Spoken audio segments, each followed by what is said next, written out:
네, 안녕하십니까, 평론가님. 예, 네, 긴급한 상황이 최근에 되게 많이 일어났거든요. 예, 계엄령이 이렇게 밤중에 발령됐다가 밤 사이에 뭐 예. 새벽에 이렇게 철회가 됐는데 예. 좀 어떤 상황인지. 지금은 사실상 이제 비상계엄은 무력화가 됐고, 뭐 아시다시피 이제 탄핵 관련된 투표도 있었잖아요. 물론 이제 부결이 됐지만 당분간 굉장히 불안정한 상황이 계속 될 것 같고, 사실은 그날 뭐 보고 있는 분들도 느끼셨겠지만 당일 밤에 저도 사실 굉장히 깜짝 놀랐거든요.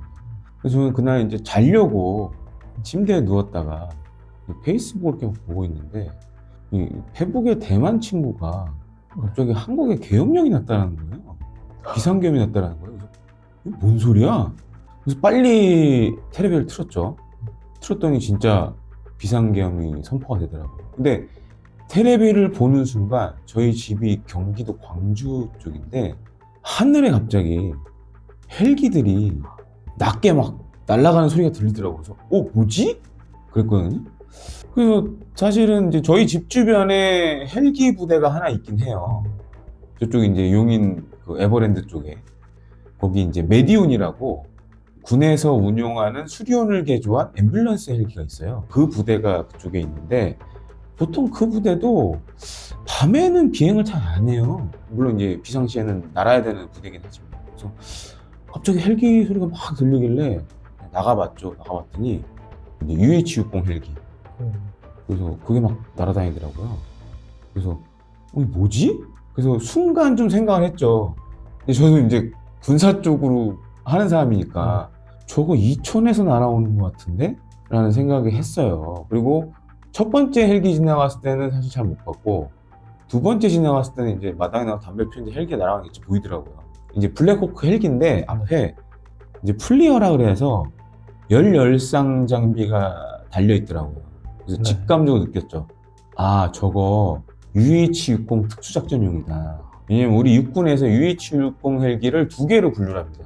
일반형이 있고 특전형이 있어요. 특전형은 앞에 이 동그랗게 생긴 플리어라 부르는 열영상 장비가 달려있어요. 근데 그게 보였어요. 그래서 저거 특전사 예하에 있는 흑매부대다. 그러니까 흑매부대가 뭐냐면 특수작전 항공단이라 해가지고 그것도 사실 몇 년 전에 만들어졌어요. 그래서 이제 우리 특전사들을 유사시에 북으로 침투시키는 헬기 부대. 네. 그래서 그 헬기더라고요. 그래서 야, 이거 끔찍한데? 뭔가 일이 우리가 생각하는 거하고 다르게 일어나는데? 그러더니 뉴스 들어보니까 그때 특전사가 막 그때 707 요원들이 국회 예산에 막 내리기 시작했죠.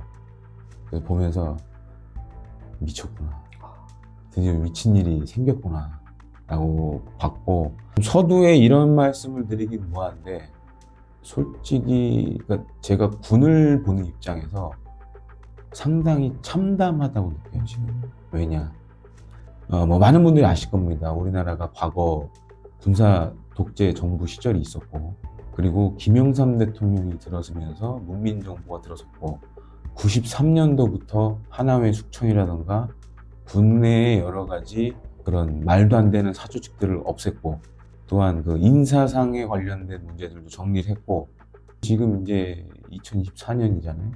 한 30년 우리 가깝게 군의 민주화를 정착시키기 위해서 노력을 했는데 이 모든 게 하루아침에 물거품이다. 또 한 가지는 어차피 지금 이게 실패한 계엄이 됐기 때문에 저는 이게 가장 우려되는데, 이렇게 되면 우리 국민들이 군을 보는 인식이 달라질 수밖에 없다라고 생각해요.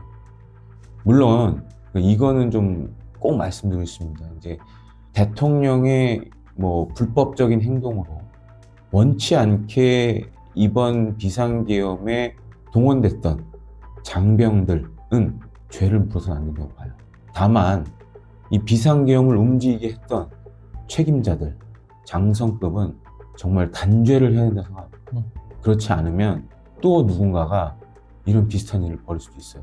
더 충격적인 건 그러니까 우리나라가 제가 찾아보니까 한 11차례 비상계엄을 했더라고요. 아마 여러분들이 많이 궁금하실 거예요. 그럼 우리나라는 언제 비상계엄을 최초했을까? 최초의 비상계엄은 1948년에 발생한 여순 사건입니다. 10월 21일에 비상계엄이 그때 이승만 대통령 시절에 선포가 됐는데 이것도 골 때리는 게 뭐냐면 그때는 계엄령이라는 법이 없었어요. 계엄령이 법이 만들어진 거는 1949년 11월 24일입니다. 합법적이라고 할 수 있는 비상계엄. 그러니까 이제 계엄의 요건이 그게 있습니다. 비상계엄은 대통령이 전시 사변 또는 이에 준하는 국가 비상사태 시 적과 교전 상태에 있거나 그야말로 사회 질서가 극도로 혼란할 경우 이거를 하게 돼 있습니다. 근데 그런 사례는 지금 비상계엄의 요건을 봤을 때는 여순 사건밖에 없어요. 근데 이 여순 사건 때 발행된 계엄령도 사실은 법이 만들어서 한 게 아니라는 거예요. 제주 4.3 사건 관련돼서는 그때는 아예 이 계엄이라는 용어 자체가 없었어요. 그래서 어떻게 했냐? 일제시대 때 썼던 계엄법에 해당하는 합의지경이라는 좀 특이한 거를 써서 비슷한 걸 한 적은 있어요. 다시 정리해서 말씀드리면 지금까지 이어졌던 비상계엄들을 보면 그나마 합법적이었던 건 여순 사건밖에 없다. 나머지 특히 이제 박정희 대통령 시절 전두환, 최규하 이건 다 사실상 쿠데타, 군사 반란이었다 라고 좀 정리를 해드리고 싶습니다.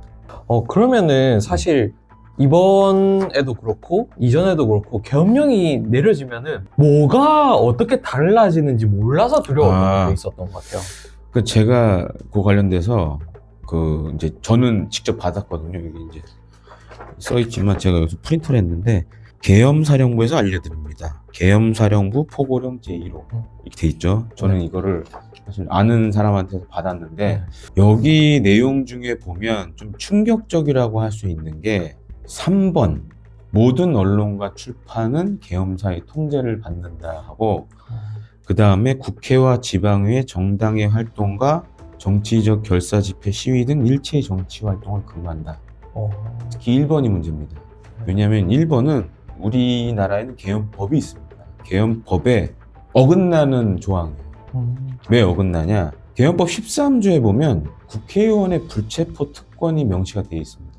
근데 이번 1, 2, 3 비상계엄을 잘 보시면 아시겠지만 707 요원들하고 특전사 대원들이 국회의원을 끌어내리려고 했죠. 의상 밖으로 진입을 못하게 막으려고 했고 이거에 지금 걸려요. 물론 체포는 아니지만 체포를 의도했을 수도 있고 그리고 계엄 시행 중에는 국회의원은 현행범인 경우를 제외하고는 체포 또는 구금하면 안 된다 라고 돼 있어요. 이게 언제 된 거냐면 2011년 6월 9일에 돼 있는 거예요. 그러니까 우리는 잘 몰랐지만 그동안 계엄법 같은 경우에는 수차례 보완이 되어 왔습니다. 그러니까 그런 점을 봤을 때 일단 그게 문제고 세 번째 제가 앞서 말씀드렸지만 모든 언론과 출판은 계엄사의 통제를 받는다.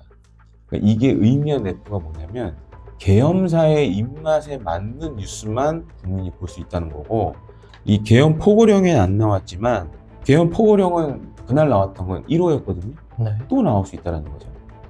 2호도 나올 수 있고 3호도 나올 수 있고 과거 비상계엄 때는 통금령이 있었습니다. 그래서 통금령은 뭐 사실 옛날에도 계속 있었다가 80년대 들어서 없어졌거든요. 그런 거 다시 할 수 있죠. 12시 전에는 전부 귀가해라. 아니면 10시부터 통제를 한다든가. 그 다음에 지역에 대한 접근을 금지한다든가. 예를 들어 여의도 국회의사당이라든가 뭐 정부종합청사가 있는 광화문이라든가 이런데 시민들 못 들어오게 막을 수도 있고 그런 것들이 충분히 될 수 있고 그 다음에 대중교통도 제한할 수 있고 뭐 여러 가지를 할 수 있죠. 사실상 이제 마음대로 할 수 있는 거죠. 근데 이번에는 계엄사령부 포고령 제1호를 보면 일단 1번 이 정치 활동을 금한다. 특히 국회가 들어가 있는 거는 명백하게 계엄법 위반입니다. 이거는 꼭 책임을 물어야 돼요.